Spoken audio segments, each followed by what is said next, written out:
Somalia's humanitarian crisis claims yet another life.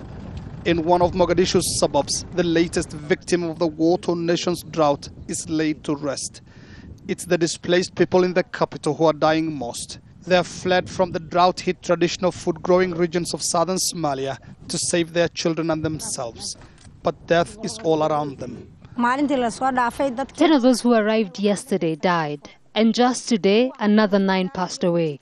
In total, 19 people died here in the past 24 hours. The stream of displaced people to the capital Mogadishu is almost endless. They set up camps just anywhere.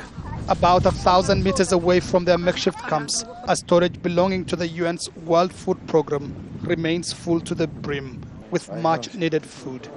Inventory records at the warehouse on Mogadishu's port show some of this food arrived here at the end of last April. Almost 2 months later, 573 tons of the original shipment is yet to be distributed to the people who need it most.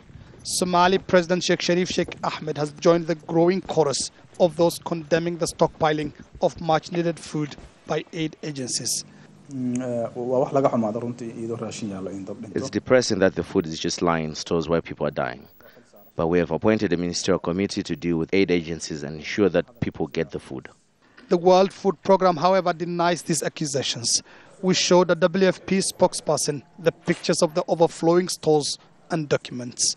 The food that was in the warehouse in April was almost entirely vegetable oil, and we did not receive another shipment of food until this one came in this month in July.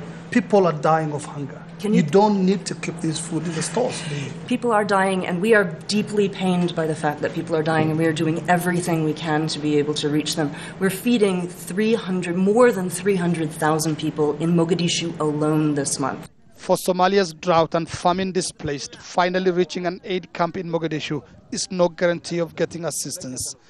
Many parents have watched their children slip away, and many more continue to brace themselves for this almost unavoidable circumstance. Mohammed, Adow, Jazeera, Nairobi, Kenya. Well, Emir Mahmoud Abdullah is Chief Operating Officer of the World Food Programme. We spoke to him from Rome a short time ago via Skype. He says there's only a relatively small amount of food in the warehouse.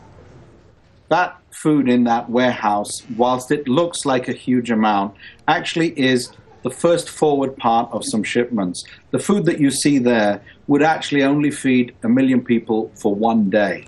So whilst it looks like a lot, it is actually not a lot of food. Our executive director was in Mogadishu about 5 days ago and met with the Prime Minister and discussed with him, and we went over some of these issues, and we believe that these misunderstandings had been clarified, and that I fully understand the need that food gets out to people as quickly as possible.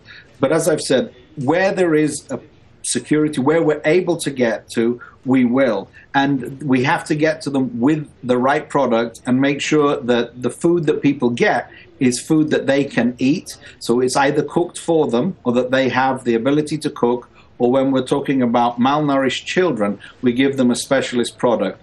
But I don't think this is about blame shifting. I think it's really about each and every one of us doing everything that we can to make sure that those who have suffered so much and for so long in Somalia are given this lifeline so we can end the suffering and end the suffering now.